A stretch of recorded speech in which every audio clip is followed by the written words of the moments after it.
Oh, misty eye of the mountain below, keep careful watch of my brother's souls. And should the sky be filled with fire and smoke, keep watching over during suns.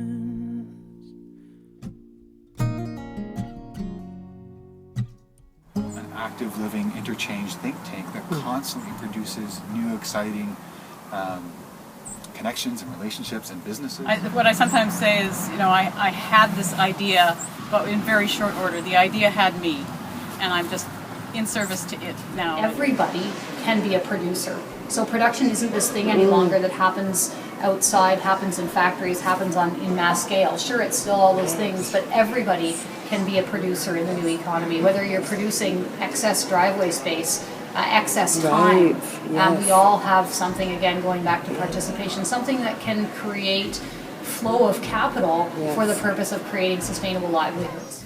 We create ecosystems. Becoming like an economic ecosystem. And that enterprise connects with other enterprises, and then you have regenerative enterprise ecology. It says if we degrade the ecology, we degrade the economy. And if we restore the ecology, then we restore the economy. The new economy to me is about hope. It's like, it's a place to put my enthusiasm and my desire to do something in the world against the practicality of the challenges that we're facing.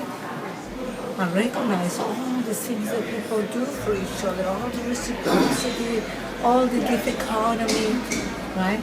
Distributing is about creating wealth, right? So all of those things we have not recognized. And I think we have only covered is this iceberg, right? We have covered only these little parts economics. So we need to enlarge that feeling and that definition. And I hope that you remember me. The first thing about the new economy is it's not the old one, not your mother's economy. Amen. Obviously there's an implication that there's an old economy. First, tell me what excites you and inspires you right now about the concept of the new economy. Well, the most exciting thing is it's an antidote to the old economy. The old economy for me, it is a dying model. It's not effective. It's premised on degradation. It's destructive. It's boring.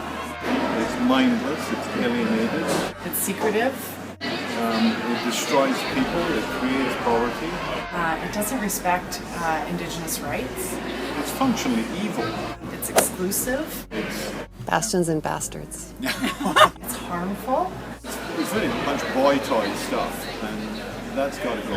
And so that its day is over. I'm ready to close the chapter on that. Letting go of something with grace, as opposed to putting it on life support and making it stay alive, come hell or high water, whether that's helpful or useful or not. That's why we need a new economy, you see. And I think we're in a profoundly new era right now that we are all creating together. And that's the difference between old economy and new economy. Yes. New economy, there's room for everyone to participate in a meaningful way. The advent of the automobile, the advent of mass marketing, mass producing, post-World War II has been the touchstone.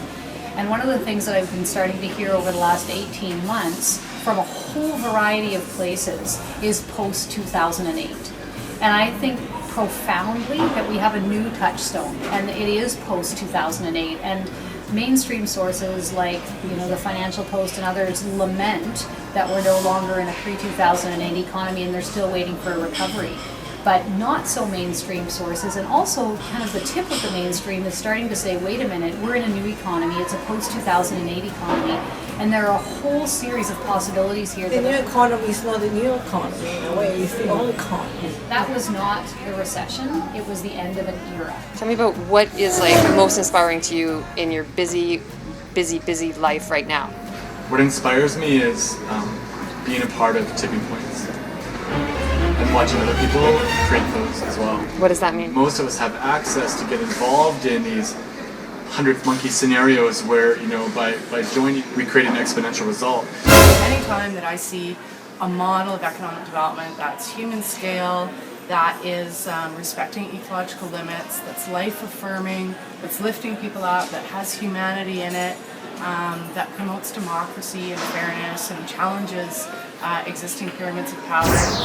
As soon as one of those exists, I figure they can exist everywhere. And we know a couple of things about economic systems and how they work, how they can work in a way that benefits residents the most. And it's an odd thing to think about, but it's the ownership structure of economies. So the ownership structure of economies is one of the key determinants of a whole bunch of things.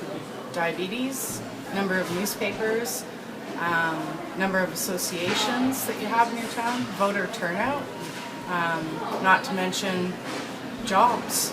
It beats the old economic model on its own terms, jobs and GDP. More jobs and GDP. The larger number of locally owned businesses you have in your economy, the more jobs and the greater economic growth you have. And all the other things. There's virtually no reason to do smokestack racing anymore. The evidence shows it's not good even on economic terms. Help people invest in a way that is not just creative, and doesn't just make money, but it does it in a very respectful way. And it takes into consideration the communities that we live in. It takes into consideration the human aspects. So how are people treated at work? How does that company treat the environment? How do they treat their community? Do they contribute? Are they a partner or not a partner? Yeah, I think a word that comes up in our line of work a lot is like regenerative rather than just like sustainable. And so one thing that excites me is just new investment. Like a lot of investment in the past goes into things that are very consumptive. We're finding that as entrepreneurs, you can shift what people invest their money into, and they can invest in something like this, with like local food, growing and habitat for animals and things like that. So I think shifting the way people invest. One, there's many people who are actually trying and experimenting and sharing and working on this operating system, you could say. It's an upgraded operating system. Okay, so I have a company called Transformation. It's reclaiming the economy back to communities. We have it as a social and economic development company, and we look at how to bridge social health and economic wealth. And we work with First Nations in community development that supports governance, administration, business development, and overall operations to support individual, family, and systems. We're starting to understand that you can't only affect certain parts when you're interdependent, as we have always been. You can't just isolate certain areas and just work on these in isolation. So really reevaluating and deeply changing what happens inside the tools and how the tools relate to each other, but not abandoning the tools. Just excited. Yeah. Because I'm not prepared to completely reinvent.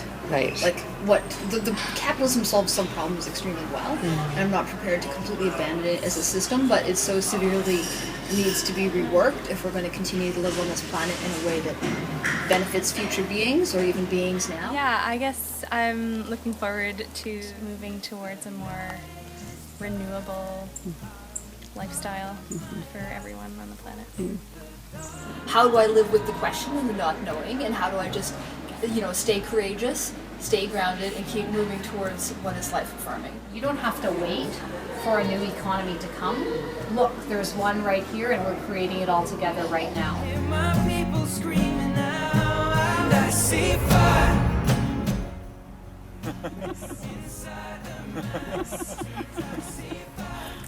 Are you filming? Right. Should I I haven't done one yet, so should I introduce myself? Sure, start with that and just, Okay, I'm a little bit concerned about Javin's eyes and the bright sun and Nicole's. And I'm wondering if we should try that other option by moving that bench to the... And I see fire, feel the heat upon my skin. And I see fire. And I see fire burn over on the mountainside.